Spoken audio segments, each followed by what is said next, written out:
Assalamualaikum warahmatullahi wabarakatuh. Waalaikumsalam warahmatullahi wabarakatuh. Alhamdulillahilladzi hadana lihadza wa ma kunna linahtadiya laula an hadana Allah.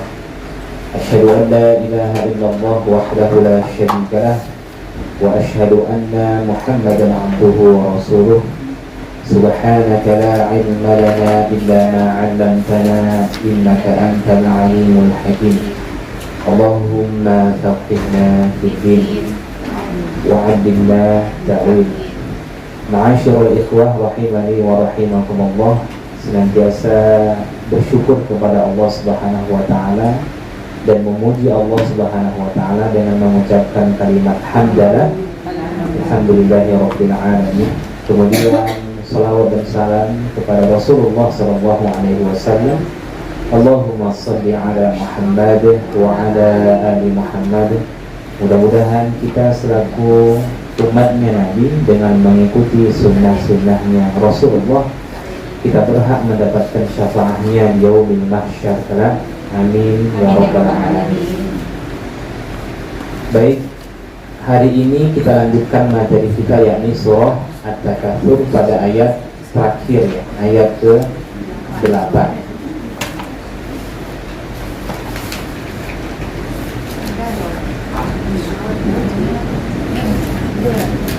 Nah, sekilas ya kita ulang kembali ya Bu ya.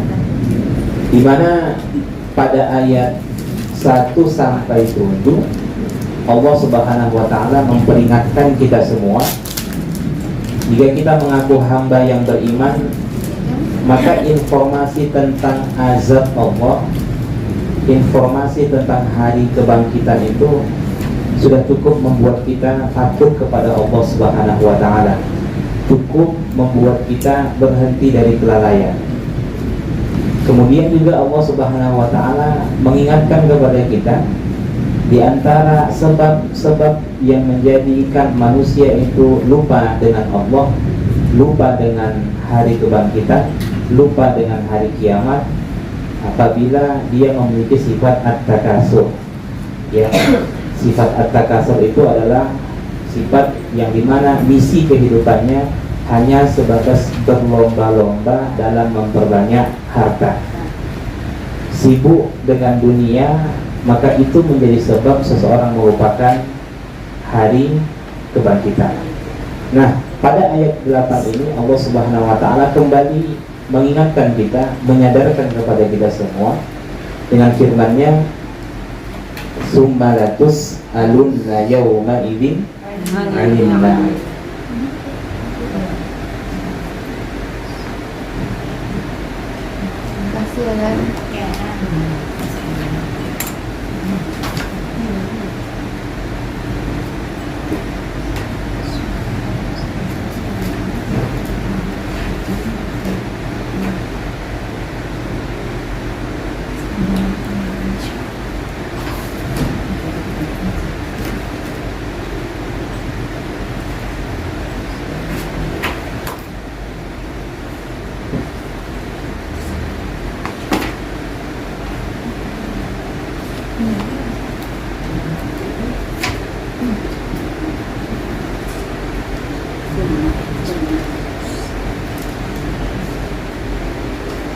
Di akhir ayat ada tanda ain, udah?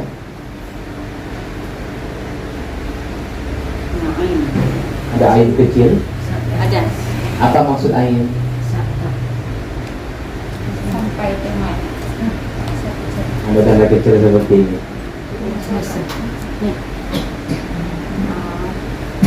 Kadang-kadang kita temukan di samping ya.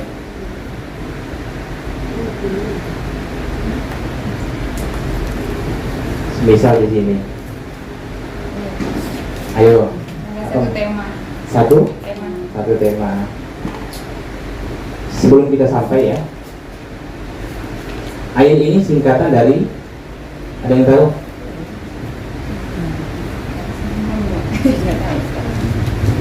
Ayat ini singkatan dari al-qat'u. Al-qat'u. Ainnya ini diambil, kemudian ditaruh di sini. Paham ya? Dan ini hanya kita temukan di Al-Quran Kemenang, Al-Quran Rosam Usmani yang diterbitkan oleh Kemenang. Al-Quran Madinah asli tidak ada. Kenapa? Karena mereka sudah tahu Bunda bahwasanya itu satu tema, jadi nggak perlu dibuat tanda air. Nah, Simpel ya. Al-Qat'u itu artinya memutus atau menyudahi, memutus atau menyudahi tilawah.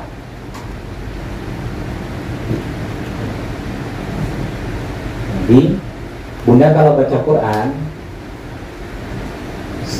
husnul adabnya, sebaik-baik adab dalam membaca Al-Quran itu, ketika ingin menyudahi membaca Al-Quran, maka berhentilah pada tanda ain. Kenapa? Kalau dia berhenti pada tanda ain, berarti dia sudah membaca Al-Quran satu cerita, satu tema, atau satu kisah. Kalau berbicara tentang kisah, satu kisah sudah dia baca. Kalau berbicara tentang hukum syariat, berarti satu hukum sudah dia baca.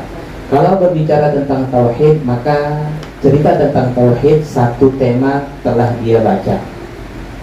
Nah, andai kata Bunda membaca Al-Quran dalam keadaan uzur, mengharuskan Bunda berhenti membaca Al-Quran. Semisal apa? Lupa matikan kompor. Maka hal yang pertama dulu yang mesti kita lakukan, berhentilah pada akhir ayat. Paham ya? Kita taruh di sini. Maka tidak boleh kita membaca Al-Quran itu berhenti di tengah-tengah, mesti di sini. Setelah itu baru beraktivitas lah. Atau ketika ada seseorang mengucapkan salam, Sampaikan dulu. jangan putuskan dulu bacaan sebelum sampai pada akhir ayat. Baru. Nah, cuma kan pertanyaannya belum berhenti pada tanda ain. Iya. Bagaimana caranya? Andai dia berhenti di sini Bunda membaca Al-Quran, maka mulai dari tema di awal lagi, dari ain pertama. Oh. Paham ya? Kalau dia membaca Al-Quran belum sampai pada tanda ain, nanti ketika dia ingin memulai kembali bacaannya, mulai lagi dari awal, dari ain pertama. Itu adabnya. Paham? Rugi atau untung? Rugi atau untung? Untung. Nggak ada yang rugi baca Quran. Nggak ada yang rugi. Bunda baca tetap dapat pahala. Setiap huruf 10. Begitu adabnya Bunda. Nah, satu juz belum tentu satu tema. Iya. Andai kata umpamanya dari juz 1 sampai juz 5, itu di akhir juz 1 itu sudah satu tema, di akhir juz 2 sudah satu tema. Tapi beberapa kita temukan di dalam Al-Quran, ternyata seperti di akhir juz 5 masuk ke juz 6, itu sangat berkaitan maknanya. Artinya akhir temanya itu di baris ketiga. Berarti lebihkanlah dulu baca sampai awal juz 6 di baris ke-3 baru tutup. Paham ya? Paham udah. Nah, jadi patokannya bukan saat membaca Al-Quran itu bukan satu halaman, bukan satu juz, tapi patokannya pada tanda ain. Nah, itu adabnya. Setiap akhir surah pasti satu kisah, tapi tidak setiap satu halaman, satu lembar, satu juz itu akhir kisah. Maka sebaik-baik orang yang membaca Al-Quran sekali duduk satu surah. Paham ya? Kalau ditanya mana lebih bagus baca Al-Quran, sekali duduk surah Al-Baqarah langsung selesai Bunda, atau satu juz Al-Baqarah Bunda. Lebih bagus Bunda membaca ayat-ayat Al-Quran di dalam sholat, surah pendek tuntas satu surah, daripada membaca surah-surah panjang tapi terpotong-potong. Paham ya? Saya hafal surah Al-Kahfi 1 sampai 3, saya bacalah Tapi saya hafal surah Al-Ikhlas, maka mana yang lebih utama? Al-Ikhlas. Paham, itu keutamaannya. Jadi kedepannya kalau Bunda baca Quran, berhentilah pada tanda ain. Demikian juga ain ini kata para ulama juga disebut dengan singkatan dari ar-ruku'. Ainnya diambil. Berarti Bunda ketika ingin ruku, baca umpamanya surah Al-Baqarah ayat 1 sampai 5. Ayat 1 sampai 5. Di akhir ayat 5 ini kan ada tanda ain. Nah, berarti itu tepat untuk menyudahi bacaan rukuklah. Paham ya? Daripada lanjut wa ulaika humul muflihun, lanjut innal ladzina kafaru, cerita lain itu cerita orang kafir lagi. Ayat 1 sampai 5 cerita orang yang beriman. Gantung di situ udah. Maka kalau dia ingin membaca ayat ke-6, selesaikan sampai ain berikutnya. Nah, paham? Oke, itu sekilas ya.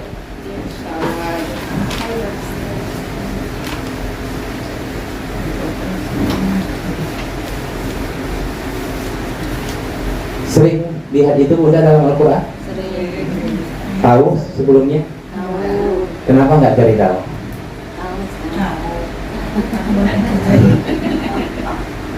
Lah, kan berkaitan dengan surah ini. At-Takasur.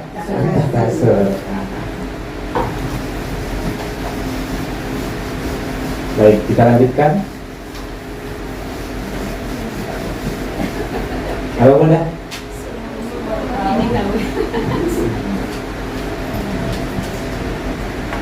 Baik, Summa ini disebut dengan litarohi.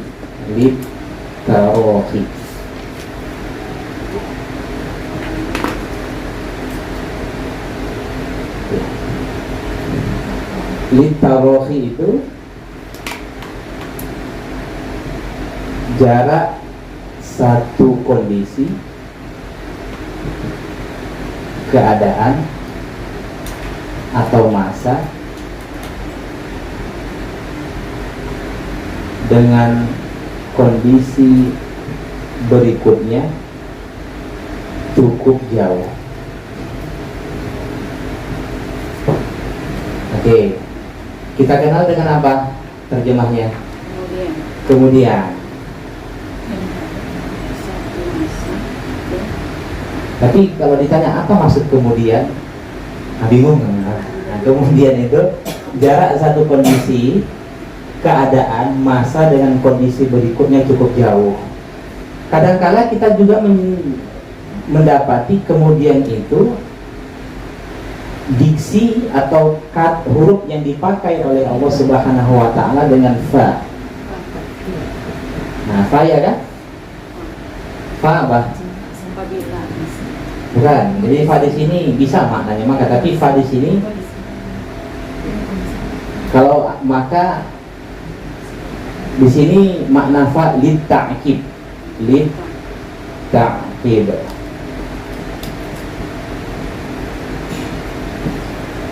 Kebalikan dari ini Bunda. Jarak satu kondisi, keadaan, masa dengan kondisi berikutnya cepat atau segera. Nah, ini secara bahasa dulu. Ini sering diterjemahkan di dalam Al-Quran dengan istilah lalu. Paham ya? Saya berikan contoh supaya paham. Allah mengatakan summas sabila yassara. Summas sabila yassara. Apa lanjutannya?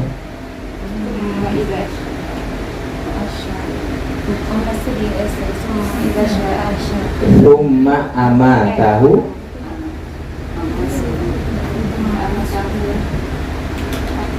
fa'aqbarahu. Surah apa?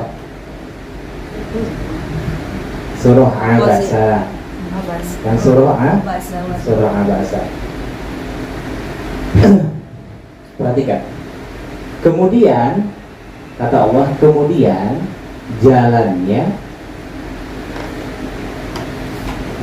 Allah mudahkan baginya. Allah memudahkan baginya. Oke. Summa amatahu, kemudian amatahu Allah mematikannya. Fa, lalu akbarahu, menguburkannya.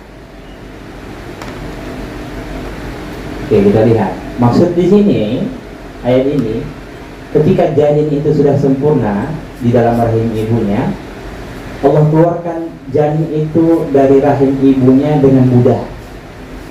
Paham ya Bunda? Mudah nggak melahirkan?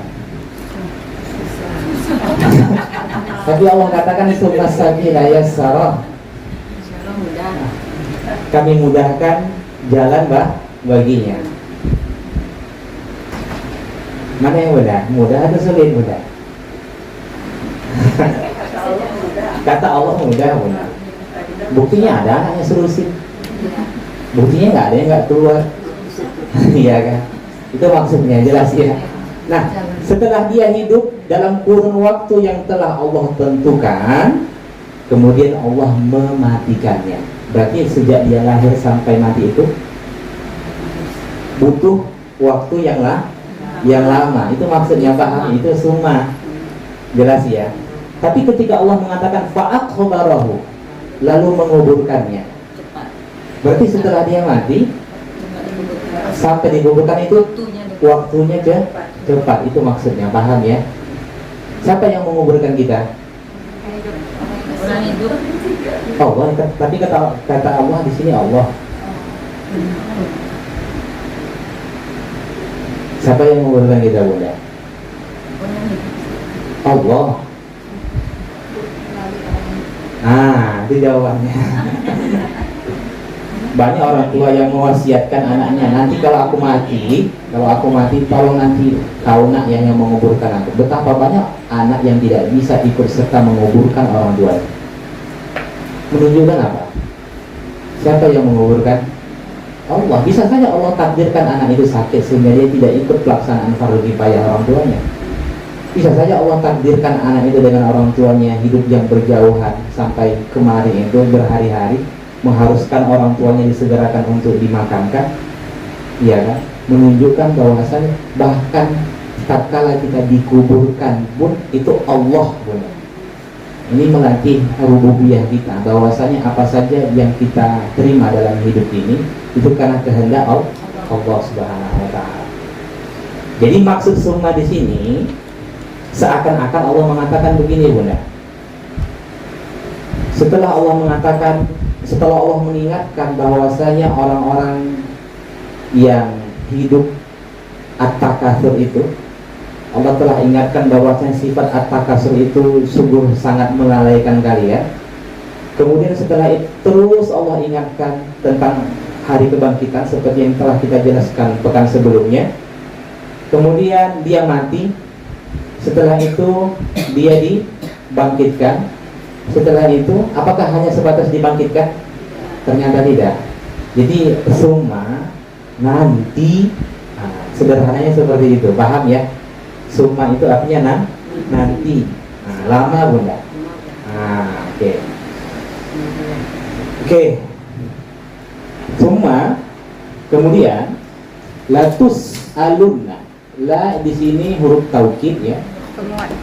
Benar-benar atau pasti atau sungguh. Tus'alu, kalian akan ditanya atau diminta pertanggungjawaban.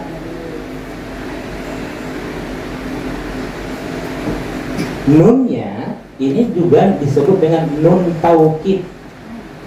Nunnya nun taukid, untuk menegaskan, untuk Menegaskan. Berapa kali Allah tegaskan, Bunda? Berapa kali Allah tegaskan? Ya, yang ini Ustaz. Iya, Dua. 2, yakni pada huruf lam Nun. dan huruf nun. Oke. Oke, lanjut. Yauma idzin, hari itu kapan? Nah, yaumul mahsyar. Yaumul mahsyar.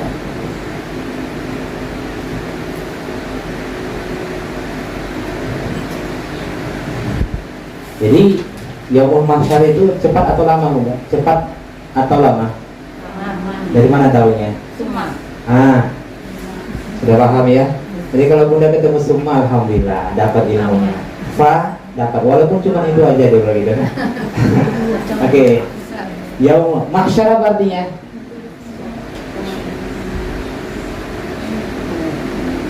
Sering mendengar mahsyar kan? Apa mahsyar? Tempat berkumpul. Tempat berkumpul. Oke. Anin naim. Anin tentang naim. Bentuk fi'ilnya na'ima ya. Na'ima. Ini bentuk fi'il, kata kerjanya. Sedangkan ini bentuknya ini, anin na'im ini isim majrur, isim yang dijarkan, maksudnya isim yang dibaris kasrohkan karena sebelumnya ada huruf jar. Oke. Bentuk isim masdarnya ni'mah. Oke, paham ya? Ni'mah itu isim masdar. Oke. Jadi makna na'im di sini tentang kenikmatan.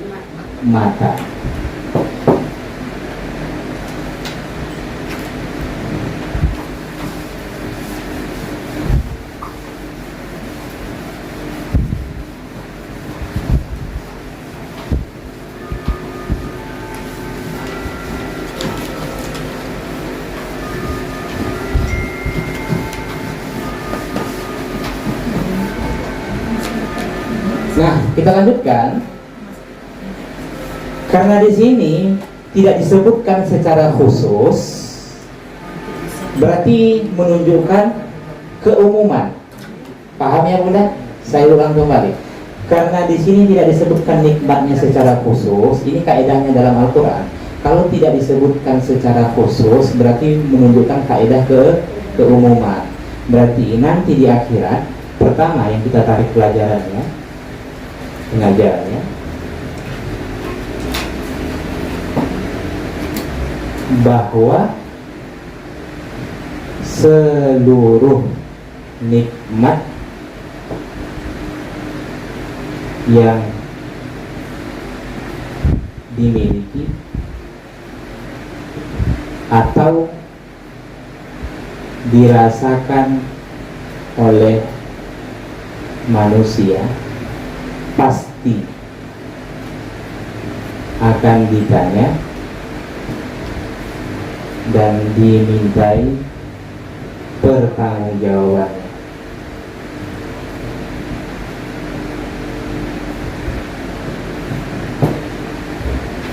Nah, bahwa seluruh nikmat yang dimiliki dirasakan oleh manusia pasti akan ditanyai dan dimintai pertanggungjawabannya. Maka jawabnya begini, apa dalil bahwasanya nanti di akhirat apa saja yang kita miliki, apa saja yang kita rasakan akan dimintai pertanggungjawaban oleh Allah?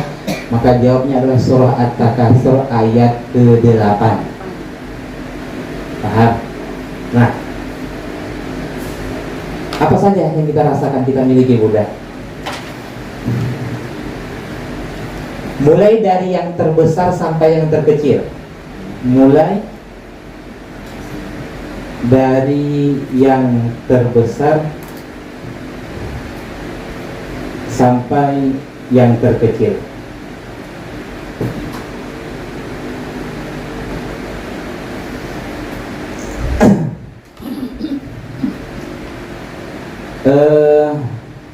Semisal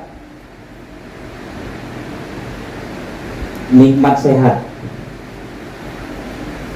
pasti akan dimintai pertanggungjawaban oleh Allah Subhanahu wa taala. Selama 40 tahun kamu sehat, kenapa kamu tidak memaksimalkan ibadahmu? Jangan jawab sekarang, dijawab di akhirat udah. Jelas ya? Selama 40 tahun kamu sehat, kenapa kamu tidak dapat memaksimalkan ibadahmu? Apalagi nikmat keamanan. Keamanan kan nikmat bunda. Nah, rumahnya dekat dengan masjid. Nah, bukan nyindir Umi Naila gitu ya. Rumah dekat dengan masjid, sehat, aman, tidak ada perampok, tapi nggak pernah ke masjid. Rumah dekat dengan masjid itu kan nikmat bunda. Kenapa nggak pernah ke masjid? Apa yang dijawab? Nah, siapkan pertanyaan, siapkan jawabannya. Itu untuk perempuan juga, Ustaz. Hah? Untuk perempuan juga. Nah, ini konteksnya pada laki-laki. Oke, terima kasih ya. Aman. Aku lihat. Yang ketiga, waktu luang. Waktu luang pun akan ditanya oleh Allah Subhanahu wa taala. Makanya bunda, coba buka surah Al-Insyirah. Surah Al-Insyirah. Fa idza faragta fansab. Coba. Fa idza faragta. Sering ya.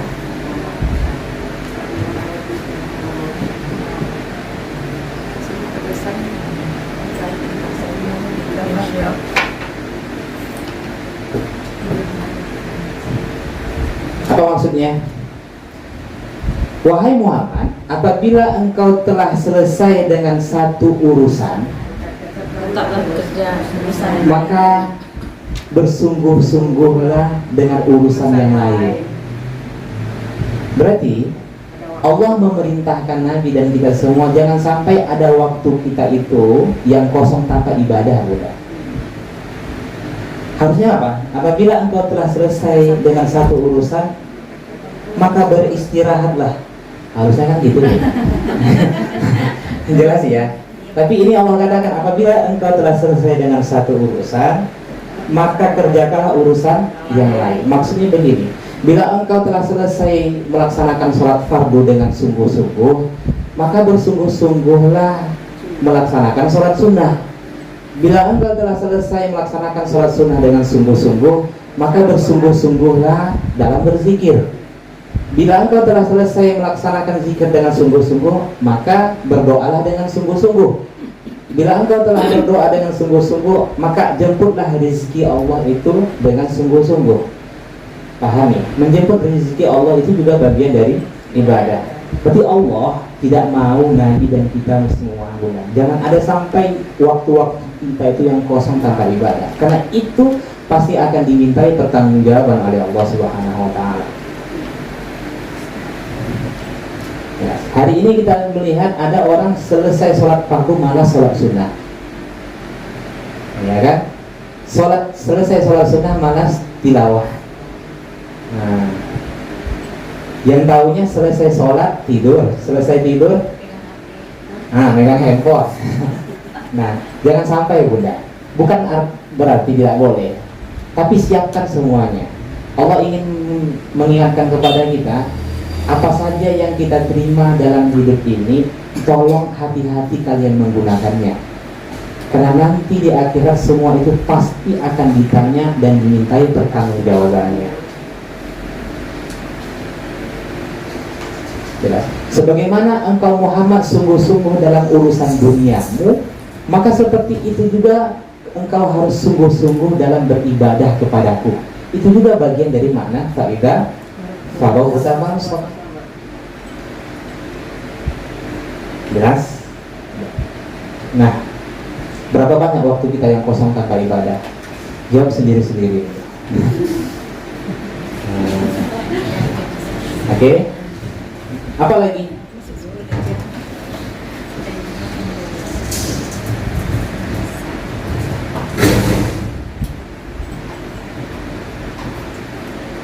Termasuklah nikmat itu adalah nikmat ilmu. Ilmu nikmat kan? Apa yang sudah engkau gunakan dengan ilmu?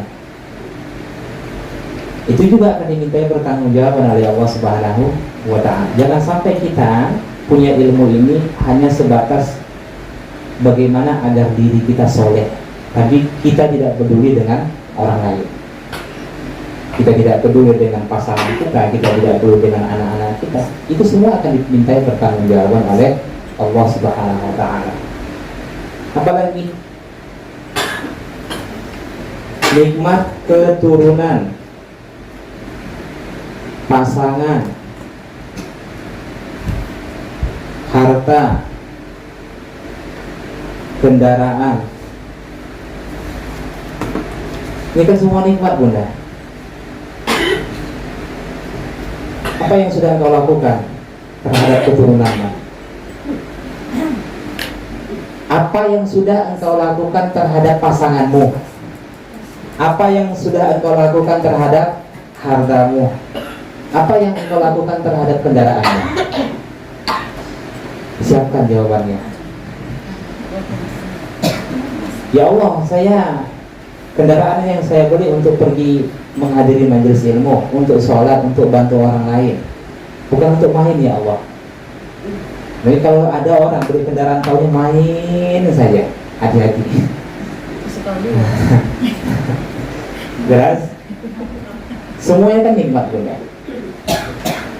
Apalagi mata, telinga, kaki, tangan, hati. Ini kan nikmat. Coba Bunda buka surah Al-Isra. Al-Isra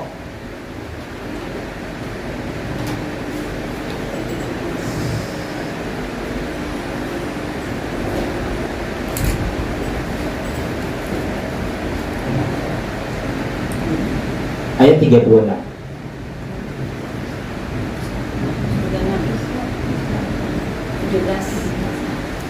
Surah ke-17 ayat 36.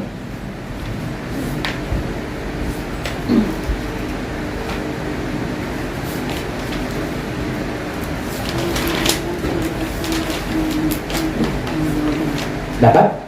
Lihat. Wala taqfu ma laysa laka bihi ilm. Allah katakan, dan janganlah kamu mengikuti sesuatu yang tidak kamu ketahui. Maksudnya apa, Bunda? Teliti setiap apa yang ingin kamu sampaikan dan apa yang ingin kamu kerjakan.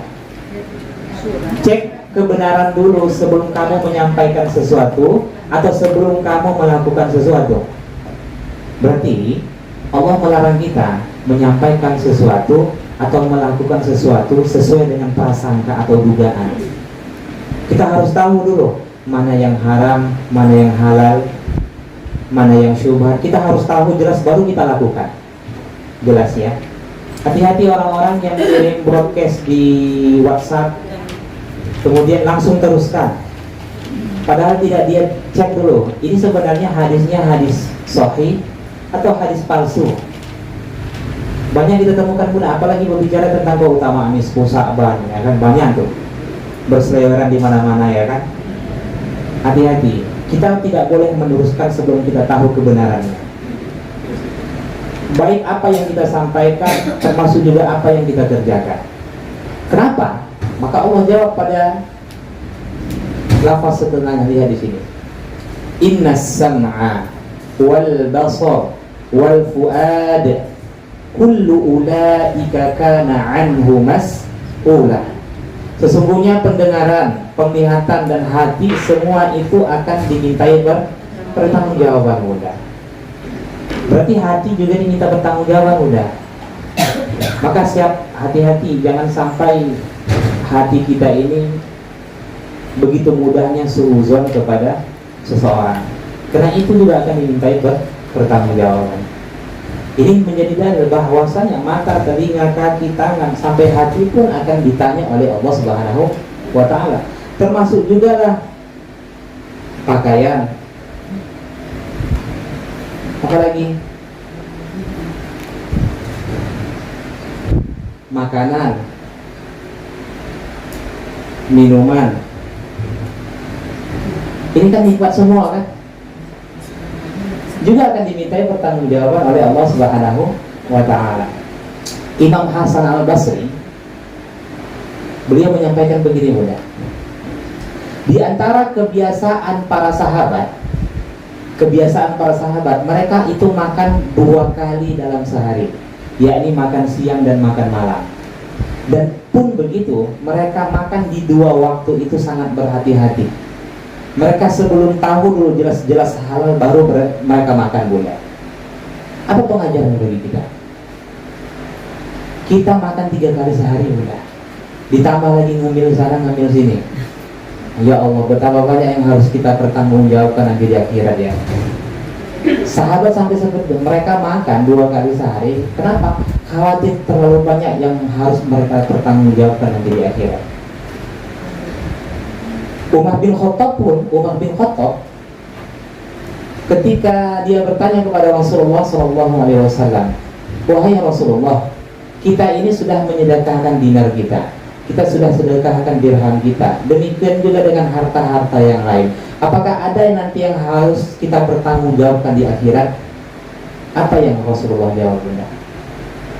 Rumahmu,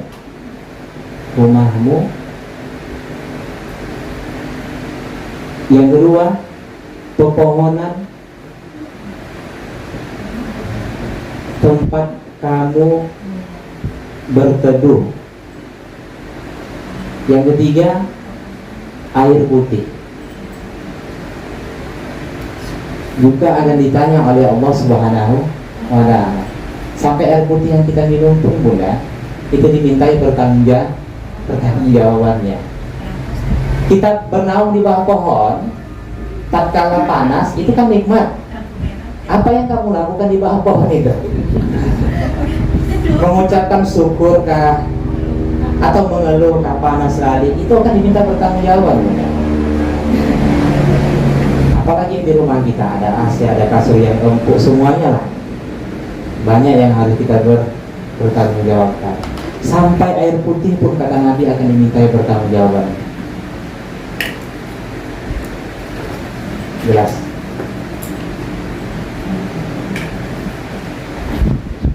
Sakit nikmat nggak? Serius sebenarnya. Sakit nikmat atau tidak? Saya tanya, sakit nikmat atau tidak bunda?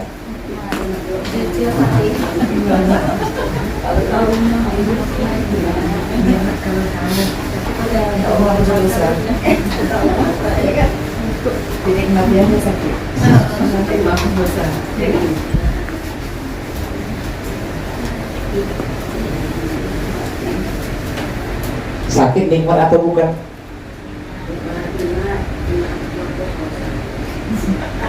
Apa definisi nikmat?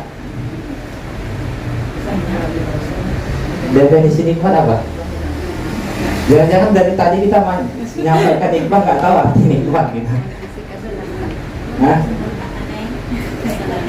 Nikmat itu bunda, pemberian Allah atau anugerah Allah yang diberikan kepada makhluknya.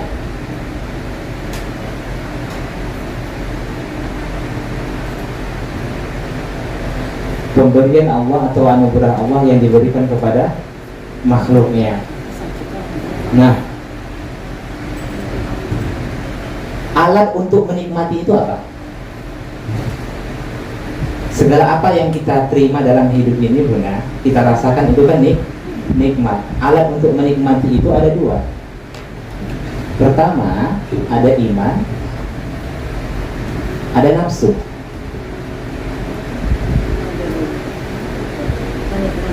Oke. Alat untuk menikmati itu ada iman, ada nafsu. Mukmin ketika dia mendapatkan karunia dari Allah Subhanahu wa taala, pemberian dari Allah Subhanahu wa taala, maka dia menikmatinya dengan iman. Paham? Berarti seseorang jika menikmati pemberian Allah itu dengan iman, sakit pun dia anggap itu nikmat. Nah, paham? Sedangkan nafsu, bila nikmat yang Allah berikan itu, ya kan, dia realisasikan dengan nafsu, nah itu ditujukan kepada orang-orang kafir. Paham? Maka orang-orang kafir itu, Bunda, diberi sedikit, bagi dia mengeluh. Kenapa? Tidak, karena dia menikmati pemberian Allah itu dengan nafsu, bukan dengan iman. Saya ulang kembali, kenapa orang ketika diberi sedikit dia mengeluh? Karena alat untuk menikmati pemberian Allah itu dengan nafsu, itu masalahnya. Ketika diberi banyak, dia kurang puas. Diberi banyak pun, dia tidak pernah sedikit pun merasa puas. Kenapa? Nah, ini menjadi jawaban. Sebenarnya kita gunakan nikmat Allah itu dengan iman atau dengan nafsu? Jawabnya adalah iman. Berarti kalau dinikmati dengan iman, apapun itu, kita akan mengucapkan apa? Alhamdulillah. Jelas. Ketika pemberian Allah itu direalisasikan dalam bentuk kebaikan, maka Al-Quran menggunakan dengan diksi rizki.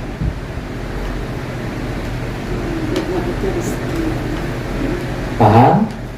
Nikmat itu umum, Bunda. Ketika dia realisasikan untuk kebaikan, maka disebutlah itu dengan rizki. Nah, oke, jadi ini menjadi jawaban. Termasuklah cuaca panas itu apa? Nikmat.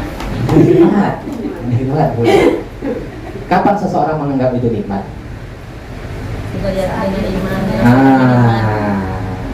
Cerdas. Apabila itu semua dia sikapi dengan iman. Ketahui, Bunda, tak ada satupun yang Allah berikan kepada kita itu tujuannya apa? Hanya bagaimana supaya Allah itu menghukum kita, tidak. Sandarkan bahwasanya semua kebaikan itu, maksudnya tidak boleh kita menyandarkan keburukan itu kepada Allah. Berarti semua yang datang dari Allah itu pasti mengandung kebaikan. Jelas? Nah, kembali lagi. Jadi nikmat itu pemberian Allah atau anugerah yang diberikan kepada makhluknya. Tapi kalau kita mengikut pendapat Syekh Sa'rawi, pemberian Allah itu dibagi kepada 4. Syekh Sa'rawi. 1, ada namanya keutamaan, atau kita kenal dengan karunia. Sudah. Yang kedua, keberkahan. Yang ketiga, nikmat. Yang keempat, rahmat. Sering mendengar 4 istilah ini kan?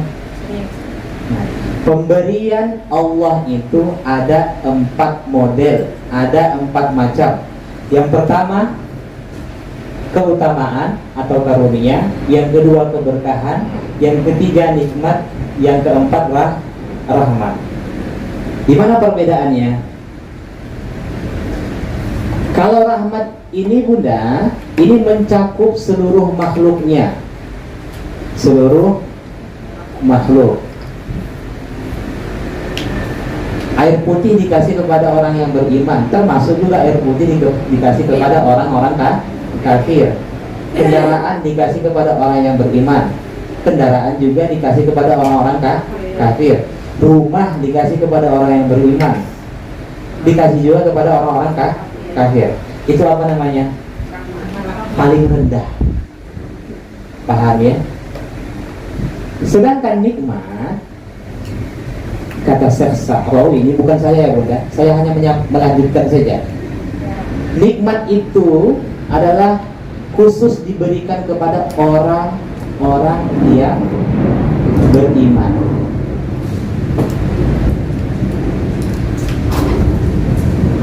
Jelas?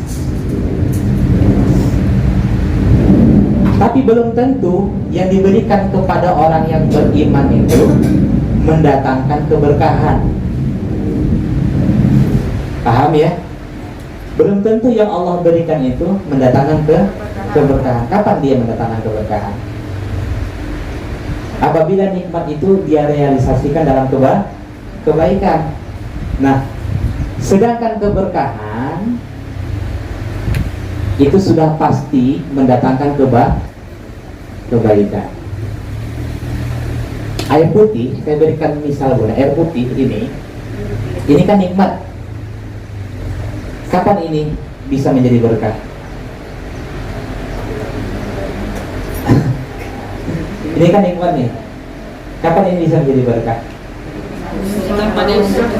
Bila air ini ternyata bisa menyembuhkan penyakit saya, kemudian mendatangkan kebaikan bagi saya. Paham ya? Saya ulang kembali. Kapan air ini bisa menjadi berkah? Bila air ini bisa menyembuhkan saya atau mendatangkan kebaikan bagi saya, bukan hanya sebatas menghilangkan rasa haus. Nah, sedangkan keutamaan atau karunia ini pemberian yang istimewa dan diberikan kepada orang yang istimewa.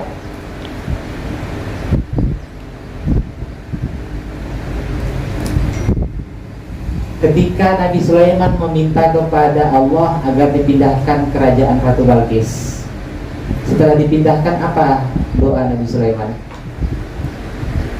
Hadza min fadli Rabbi. Ini karunia, keutamaan dari Tuhanku. Paham ya Bunda? Jadi yang paling tinggi hadza min fadli Rabbi.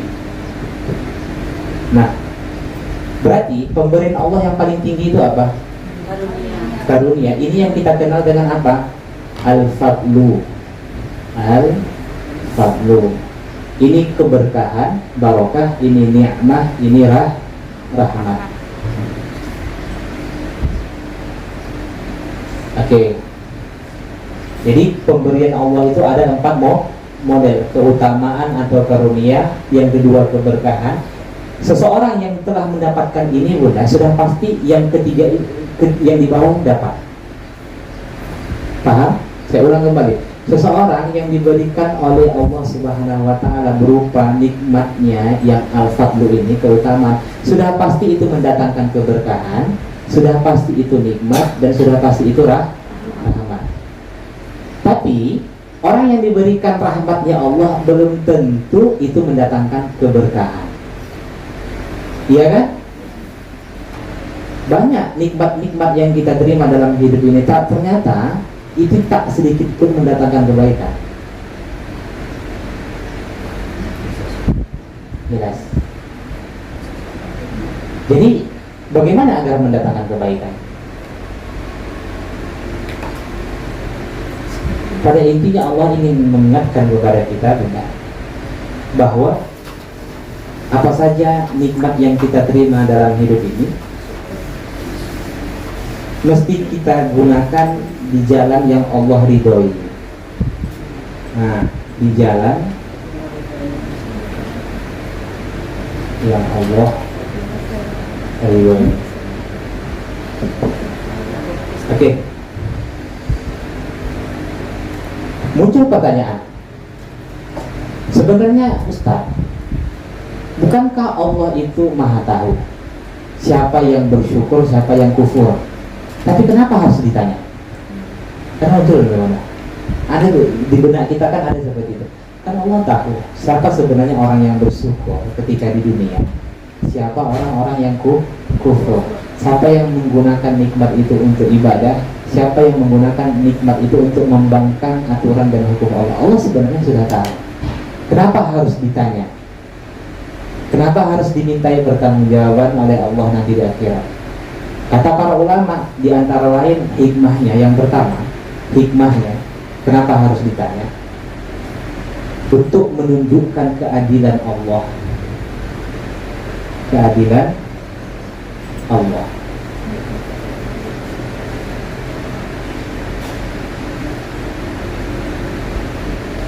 Maksudnya Allah tidak akan mau, Allah tidak akan menghukum seseorang, Allah tidak akan membalas seseorang sebelum terbukti dia melakukan kebaikan, sebelum terbukti dia melakukan keburukan. Paham? Enggak? Bahkan Allah pun ketika ingin menghukum seseorang butuh persaksian, iya kan? Kan semua nikmat-nikmat yang kita terima itu akan bersaksi nanti di akhirat. Yang kedua, apalagi? Untuk mengingatkan kepada kita, berhati-hatilah, berhati-hatilah dalam menggunakan nikmat tersebut.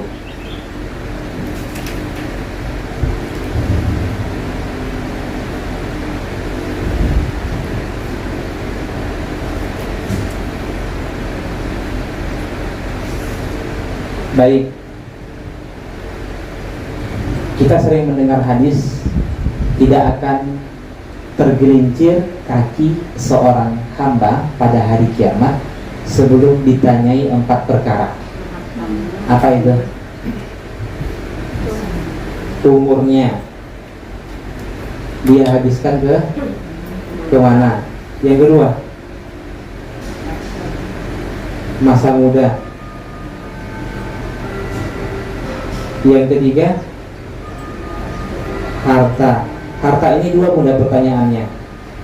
Dari mana dia dapatkan, kemana dia belanjakan. Yang keempat apa? Ilmu. Kamu gunakan untuk apa? Yang kata para ulama, Bunda, dalam harta ini banyak manusia yang tidak lolos nanti ketika ditanya dari mana harta yang dia dapatkan. Banyak manusia yang tidak lolos ketika ditanya dari mana harta yang dia dapatkan. Andai kata dia lolos, maka muncul pertanyaan berikutnya, kemana dia belanjakan? Jelas ya Bunda? Jadi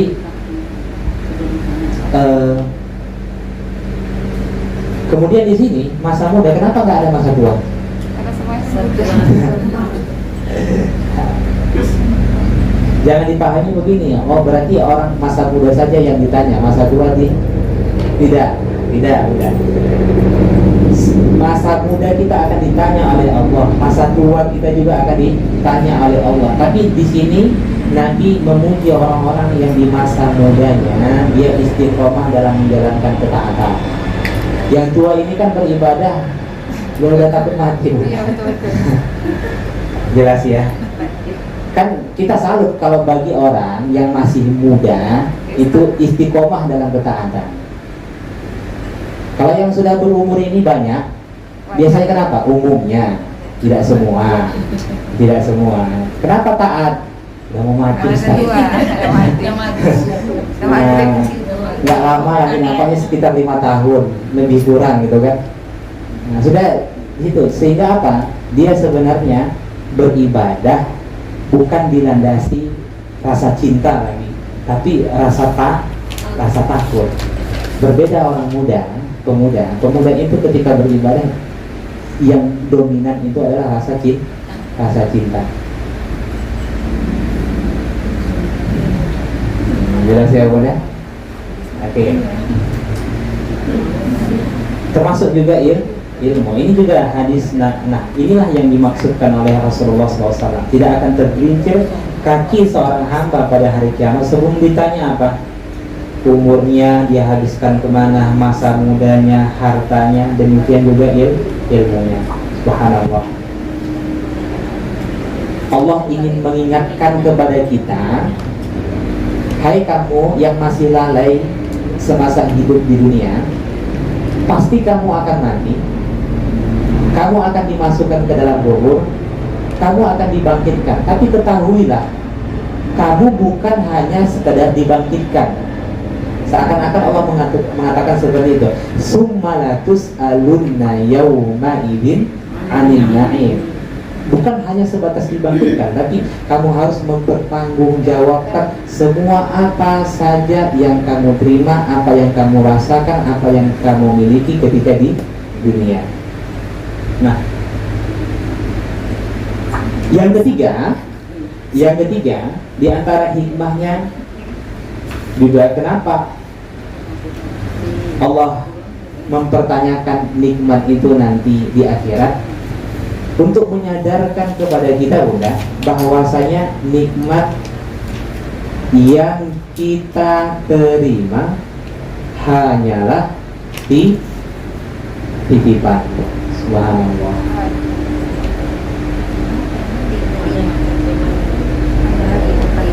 Kenapa Allah mesti mempertanyakan mempertanyakan nikmat apa saja yang kita terima ketika di dunia? Apa hikmahnya padahal Allah itu sudah tahu? Maka ini dia jawabannya.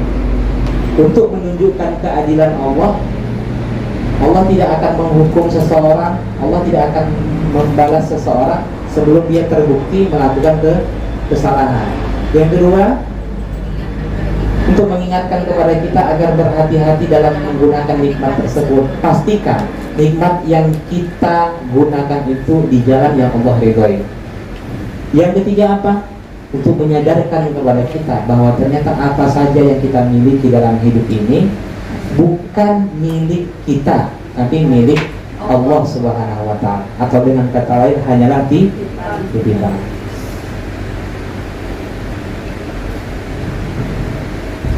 Jelas, benar. Baik, ada yang ditanyakan?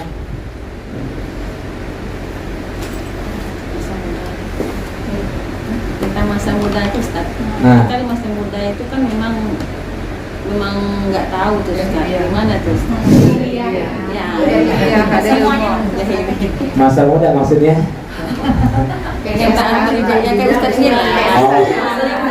Lingkungan kami itu kan lingkungan jahiliyah. Yang penting sholat ilmu kita. Oke, masalahnya di mana? Kita nggak tahu Ustaz. Oh, gitu. Ya, banyak mainnya. Ya perbaikinya di masa tua bunda. Masih ditanya juga tuh Ustaz. Masih kita bertobat itu masih ditanya juga. Tetap bunda. Jadi kata para ulama begini, yang ditanya oleh Allah itu kafir, oke, munafik, kemudian fasik. Sebenarnya Allah tahu mereka kafir, orang munafik, fasik. Kenapa Allah tanya? Nah, sebagai bentuk penghinaan, sebagai bentuk penghinaan bunda. Sedangkan orang-orang mukmin ditanya sebagai bentuk penghormatan.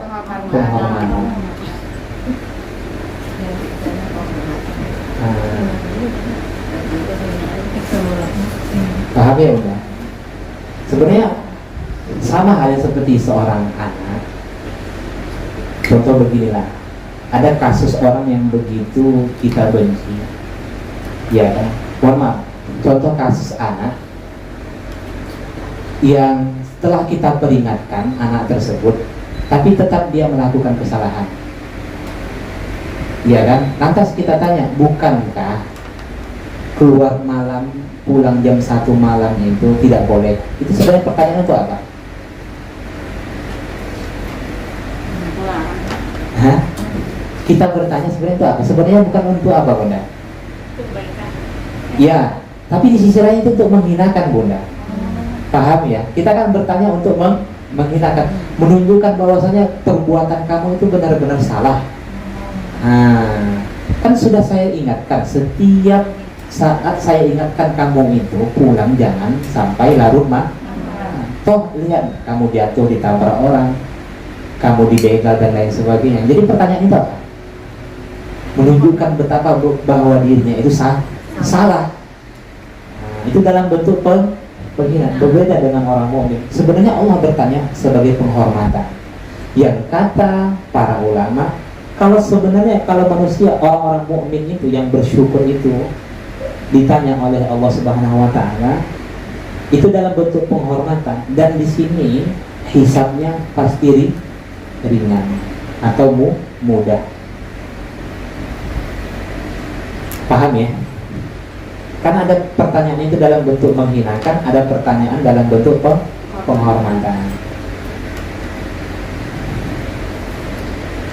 Orang-orang kafir kan ditanya nanti di dalam surah Al-Mulk, alam ya'tikum nadhir, tidakkah telah datang kepadamu peringatan? Itu kapan? Pertanyaan itu. Setelah orang-orang kafir masuk ke dalam neraka kan, itu apa ditanya lagi? Menunjukkan betapa dirinya benar-benar bersalah, Bunda.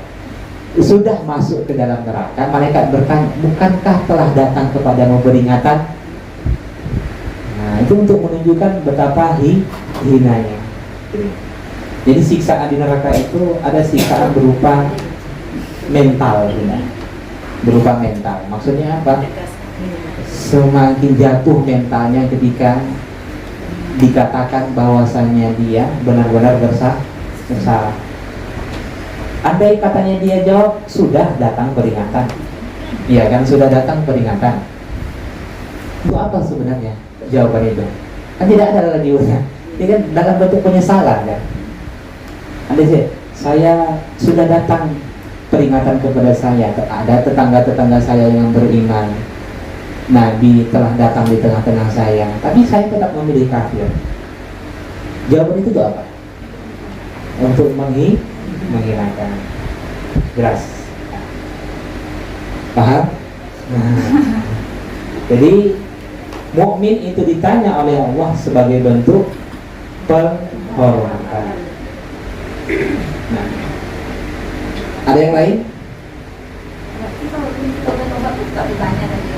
Sudah pasti, Bunda. Kita akan ditanya oleh Allah Subhanahu wa ta'ala. Tapi bagaimana hakikat pertanyaan itu kembalikan kepada Allah? Kita tidak tahu.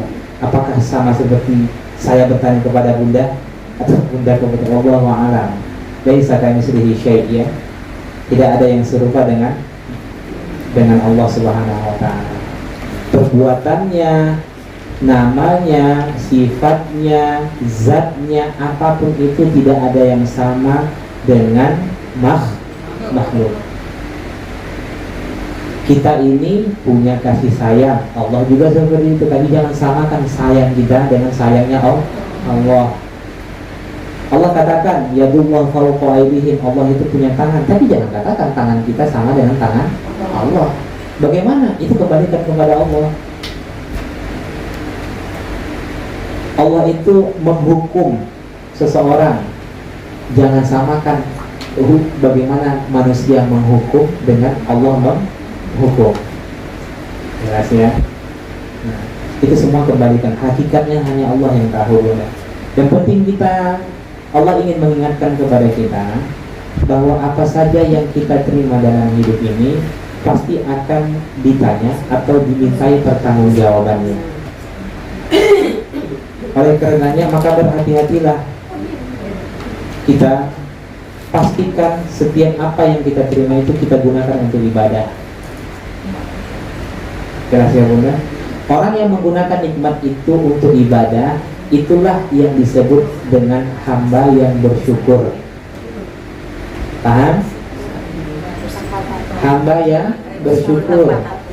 Nah,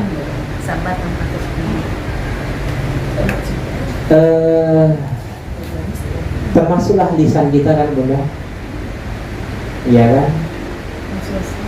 Omongan kita ini kan akan dimintai pertanggungjawaban. Bunda kita keluar dari sini jatuh ke sandung batu, astaga. Nah, maka astaga yang dia jawab nanti di akhirat. Bukan astagfirullah atau alhamdulillah. Ketika kamu tersandung batu, kenapa kamu mengucapkan astaga? Kenapa kamu tidak memuji Allah?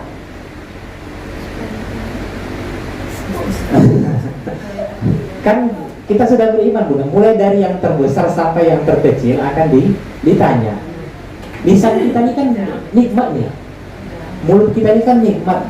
Sekarang kita gunakan untuk apa? Untuk baca Quran atau untuk nyanyi? Mata ini digunakan untuk apa sebenarnya? Nah, maka kalau begitu sebenarnya kalau itu tertanam Bunda di dalam hati kita, maka sudah pasti kita akan berhati-hati dalam hidup ini. Kita nggak akan melihat sesuatu yang tidak diridhoi oleh Allah.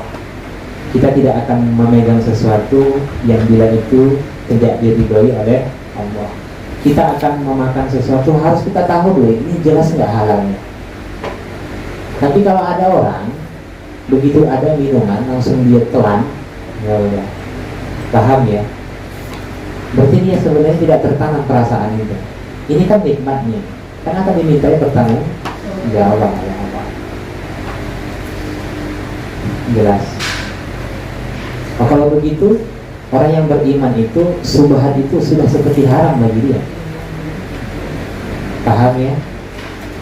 Karena sesuatu itu kan samar-samar Bunda. Ya kalau begitu ya tinggalkan, daripada sulit nanti mempertanggungjawabkannya di akhirat. Walaupun mangga itu tumbuh rantingnya Bunda ke tetangga gitu kan. Apakah mau orang-orang yang beriman mengambil itu? Secara fikih iya halal ya kan? Tapi apakah orang-orang yang beriman itu mau mengambil itu tanpa meminta izin? Walaupun sebenarnya secara fikih halal, tidak. Karena harus jelas apakah tetangganya itu ridho atau tidak dan lain sebagainya. Jadi harus jelas semuanya. Dalam Islam itu udah hitam putih itu sudah jelas, mana yang hak dan mana yang batil sudah jelas. Tinggal kita lagi memilih kan. Kita memilih ingin taat atau ingin lalai, ingin durhaka atau ingin takwa. Nah, ingin serius atau ingin main-main? Ingin serius atau ingin main udah? Jadi jawaban itu kan memuaskan gitu. Banyak PR kita Bunda. Banyak PR kita. Masih banyak perintah-perintah Allah itu yang belum kita laksanakan. Ya kan? Buktinya apa? Termasuklah Allah memerintahkan fala qatahamal aqabah wa ma adraka mal aqabah fakku raqabah au it'amun fi yaumin dhi masqabah. Di antara kebaikan-kebaikan yang mesti kamu lakukan itu adalah membebaskan budak. Yang kedua, kamu dapat memberi ya orang miskin di saat terjadinya kelaparan. Paham maksudnya? Seluruh dunia ini ada di seluruh Indonesia ini kelaparan semuanya Bunda. Tinggal nasi nih sepiring untuk kita. Kita mau berbagi. Itu kan perintah Allah. Sanggup nggak seperti itu? Kita butuh makan, ya kan? Orang lain juga butuh makan. Kita bagi tuh. Ya Allah, betapa banyak perintah Allah yang belum kita laksanakan.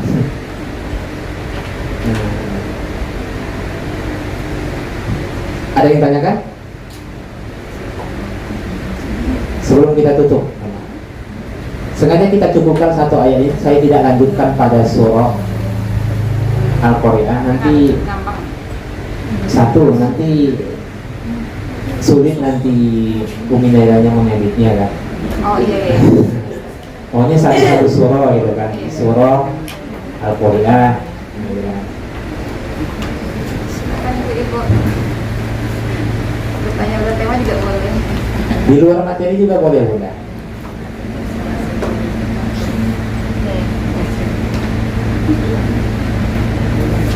Nah, kesimpulannya dicatat. Kemarin sudah kita sampaikan kesimpulannya dari ayat 1 sampai 7. Yang terakhir, kesimpulan ayat ke-8.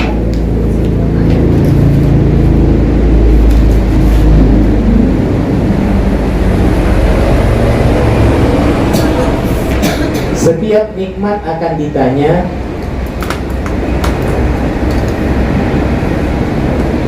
dan dimintai pertanggungjawabannya.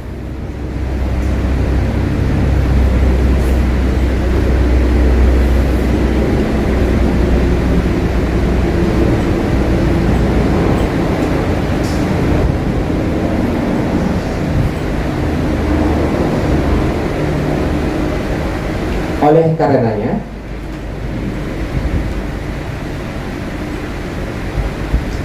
ketika ia mengumpulkan harta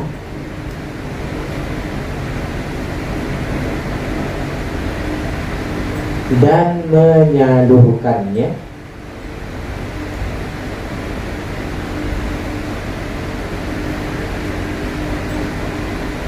hendaklah ia kumpulkan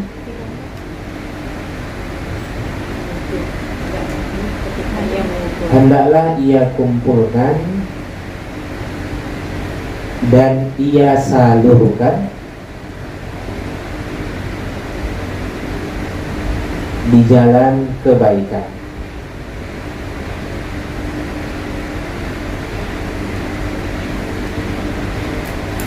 Baik. Itu saja.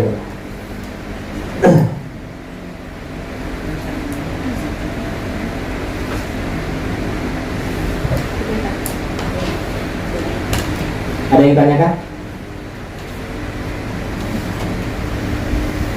Ustaz, kadang-kadang kan kalau ada waktu luang itu kita suka main di sosmed gitu kan. Tapi kalau misalnya kita melihat yang baik-baik, terus kita niatkan, itu gimana ya? Termasuk kelalaian nggak sih ya? Kalau sesuatu itu baik, itu kan mendatangkan kebaikan juga. Sepanjang yang begini, tolak ukur kebaikan dan keburukan itu lihat apa yang kita lakukan itu membuat kita dekat dengan Allah. Segala sesuatu yang menjauhkan kita dari Allah berarti itu keburukan. Konsep sederhananya seperti itu. Kalau ternyata Bunda melihat sesuatu membuat Bunda lalai dalam mengenal Allah, berarti itu keburukan. Kalau ternyata membuat Bunda takut kepada Allah, itu kebaikan. Kalau misalnya sekedar ilmu mubah nggak berhubungan dengan agama, menambah ilmu-ilmu misalnya di bidang masak atau apa gitu Ustaz. Ya, itu bermanfaat Bunda. Jadi Tujuannya Bunda belajar masak itu siapa? Untuk keluarga kan? Nah itu kan kebaikan. Cuman itu kan masuk pada sekunder. Paham ya? Maksudnya itu hiasan. Jangan sampai tinggalkan yang utamanya. Apa itu? Perintah Allah yang sifatnya fardu. Paham ya? Perintah Allah itu kan ada dua. Ada perintah yang untuk mengerjakan sesuatu, ada perintah untuk meninggalkan sesuatu. Untuk mengerjakan sesuatu itu terbagi dua. Ada namanya sifatnya fardu, ada namanya sifatnya anjuran.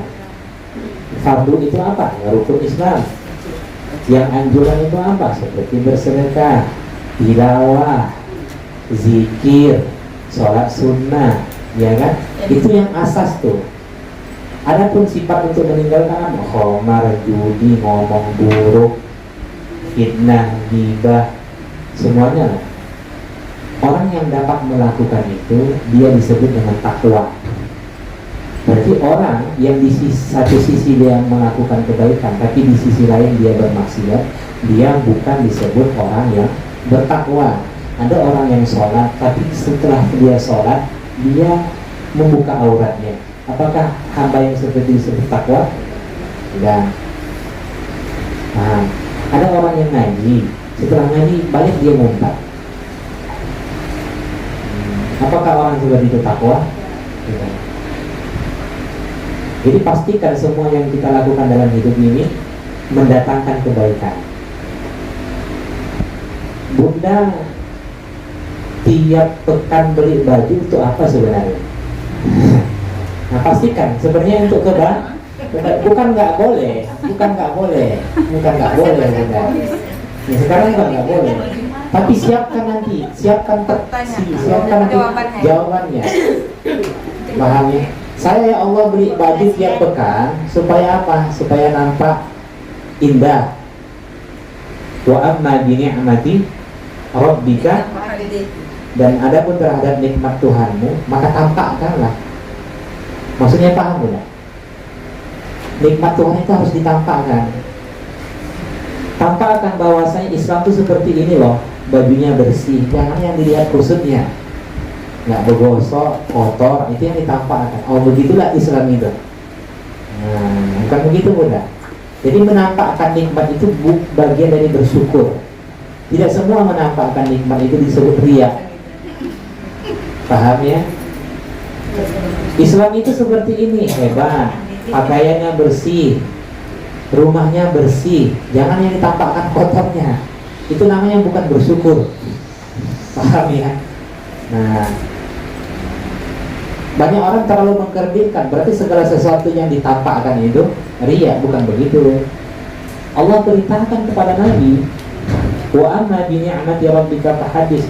Tatkala engkau merasakan betapa nikmatnya sholat tahajud itu wahai Muhammad, nikmatnya ibadah itu, sampaikan kepada orang lain supaya orang lain juga ikut merasakannya. Oh ternyata beginilah nikmat sholat tahajud itu.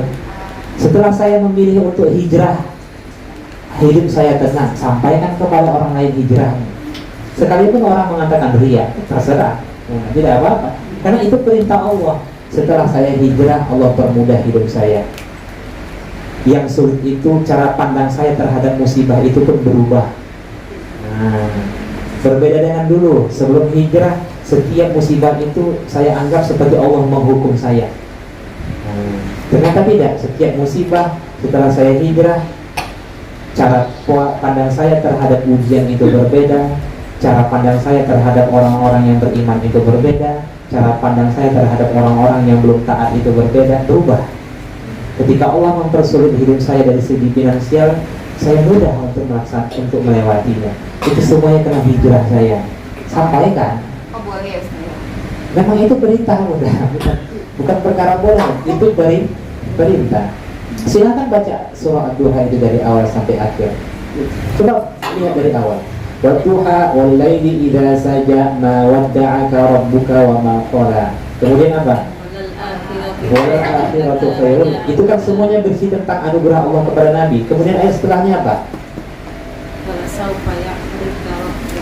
Nah, alam yajidka yatiman fa'awa. Ketika kami mendapatimu dalam keadaan yatim, kami melindungimu. Apalagi? Wa ammasa ila falatanhar. Ketika kami mendapatimu orang yang serba kekurangan, kami mencukupimu. Iya kan? Apalagi? Wa amma bi ni'mati rabbika. Sampaikan itu kepada orang lain. Dulu saya yatim. Ketika saya taat kepada Allah, Allah menolong saya. Paham ya Bunda? Dulu saya itu orang yang selalu berada dalam kekurangan. Ketika saya beribadah, Allah menolong saya. Itu sampaikan kepada orang lain. Itu maksudnya Bunda. Jadi masalah riya itu masalah hati, bukan masalah yang tampak atau yang tidak tampak. Kalau dia sembunyikan pun itu, kalau tujuannya adalah supaya dianggap sesuatu yang wow, itu riya namanya. Contoh saya malaslah menyebut nama saya, menulis nama saya di daftar calon peserta kurban. Nah, cukuplah tulis saja hamba Allah. Terlintas dalam hati supaya agak dianggap berbeda. Itu riya namanya. Paham ya? Nah itu riya. Tapi kalau dia tanpa akan aku nulis ini supaya apa? Termotivasi orang lain juga ikut berkurban. Itu ikhlas namanya juga. Nah, paham ya? Jadi ikhlas dan riya itu bukan masalah tampak atau tidak tampak, itu di hati. Kamu sebenarnya menyampaikan kebaikan, melakukan kebaikan, kamu tampakkan sesuatu yang hebat dalam dirimu. Untuk apa? Untuk hanya sebatas menganggap dirimu ini lebih daripada orang lainnya, itu tak boleh. Tapi sebagai motivasi agar orang lain juga ikut merasakan apa yang kita rasakan, itu dianjurkan. Paham ya? Jangan sampai kita malah diam dengan apa yang kita rasakan. Ternyata nikmat ya sholat duha itu. Setelah saya istiqomah sholat duha selama 4 bulan, Allah permudah segala urusan saya. Sampaikan kepada orang lain supaya dimudahkan urusannya, udah. Jangan dinikmati sendiri amal soleh itu. Gitu ya. Ada lagi? Jadi pada intinya utamakan yang asas dulu. Apa itu? Sholat yang sifatnya fardu, sholat sunnah, zikir, tilawah, ya kan? Nah, kadang-kala ada orang yang di dalam sholatnya dia tidak mengharapkan kebaikan sebenarnya. Satu huruf yang dia baca di dalam sholatnya Allah balas berapa? Tidak, 100. Kalau sholat berdiri, berdiri. Baca Al-Quran di dalam sholat itu 100. Baca Al-Quran di luar sholat 10. Mendengarkan satu ayat orang tilawah, satu huruf, 1. Kan telinga ini dapat tanggung jawaban oleh Allah. Allah katakan kalau kamu dengar yang ayat Al-Quran satu huruf itu dapat sah. Ada orang yang baca Quran, dia tidak mau mengharapkan kebaikannya. Temannya baca Quran, dia main handphone, sibuk sana sini. Berarti sebenarnya dia tidak mengharapkan kebaikan. Padahal setiap huruf yang dia dengar itu Allah beri satu. Kalau memang dia benar-benar ingin masuk surga, dapat surga yang tertinggi, berharap derajat surga yang tertinggi, kenapa di dalam sholatnya dia memilih surah yang pendek? Saya tanya kepada Bunda. Sholat tarawih memilih yang imamnya baca surah-surah pendek, tapi mau masuk surga, Firdaus lagi, Tapahi. Nah, tapi pingin sholat yang pendek. Maka usahakan di sisa-sisa umur kita ini, cara terbaik untuk memupuk kebaikan itu adalah dengan bertilawah. Saya ulang kembali, cara terbaik untuk menutup kesalahan-kesalahan di masa lalu agar timbangan amal kebaikan itu banyak dengan bertilawah. Paham tak paham Bunda dapat pahala. Banyakin aja ya. Jelas ya. Banyak tilawah. Karena itulah cara kita untuk menutupi kesalahan itu. Kan tolak ukurnya Bunda. Kalau timbangan amal kebaikannya lebih berat, masuk surga tanpa harus transit ke neraka. Tapi kalau sudah timbangan keburukannya begini, nah singgahlah dulu neraka, walaupun pada akhirnya masuk surga. Jadi kalau begitu perbanyaklah kebaikan itu. Di antaranya apa? 2. Apa itu? Tilawah. Yang kedua sedekah. Paham ya Bu ya? Itu cara terbaik untuk menutupi kesalahan kita di masa lalu. Karena sedekah itu berapa Bunda? Lebih dari 700 kali lipat. Coba bayangkan dong. Lebih dari 700 kali lipat Allah balas kebaikan. Nah, harusnya kalau begitu sadarlah kita. Hitung-hitung ada beberapa, nampaknya agak setahun 2 tahun lagi nih gitu. Nah, ya kan nggak ada yang lama ini, nggak ada yang lama, sebentar lagi nih kan. Sepakat kita sebentar lagi kan. Nah, berarti Pak kan kuma ya. Berarti Pak Ustaz. apa? Ada nggak semua lagi tuh. Nah, jadi kalau begitu haruslah dengan kebaikan. Saya mengajak diri saya dan ibu dan semuanya haruslah dengan kebaikan. Pastikan, oh kira-kira ada nggak kebaikannya kalau saya lakukan? Kalau saya membaca, ada nggak kebaikannya nanti? Kira-kira dihitung Allah nggak kebaikan? Kira-kira dihitung Allah nggak pahala? Kalau saya ngetik, kira-kira dihitung Allah nggak pahala? Saya masak, kira-kira dihitung Allah nggak pahala? Saya ngomong, kira-kira dihitung Allah nggak pahala? Saya berkendara, kira-kira dihitung Allah nggak pahala? Nah, itu maksudnya Bunda. Jadi pastikan itu semua. Nah, Tapi harus dengan sadar selalu setiap aktivitasnya saya. ya, tapi kalau seseorang itu sibuk dengan dunia, lupalah itu semua. Nah, karena yang menjadi sebab manusia itu lalai dalam ketaatan, lupa dengan hari kebangkitan apa? At-takasur. Nah, itu maksudnya. Ya. Nanti setelah ini di atasnya surah apa? Surah Al-Qari'ah kan? Di dalam surah Al-Qari'ah itu Allah berbicara tentang hari kiamat. Apa hubungan surah Al-Qari'ah dengan surah At-Takasur? Oh, ternyata yang membuat seseorang lupa dengan hari kiamat adalah sifat At-Takasur.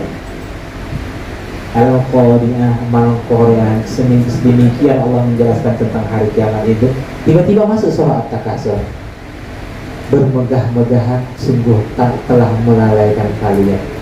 Di mana hubungannya? Oh, ternyata yang membuat saya melupakan hari kiamat itu adalah jadi setiap surah itu saling berhubungan, bukan? Antara surah ini dengan surah sebelumnya berhubungan. Makanya setelah surah At-Takasur surah apa? Al-Asr. Kalau kamu ingin beruntung, lakukan 4 hal. Nah, itu dia. Paham ya? Lakukan.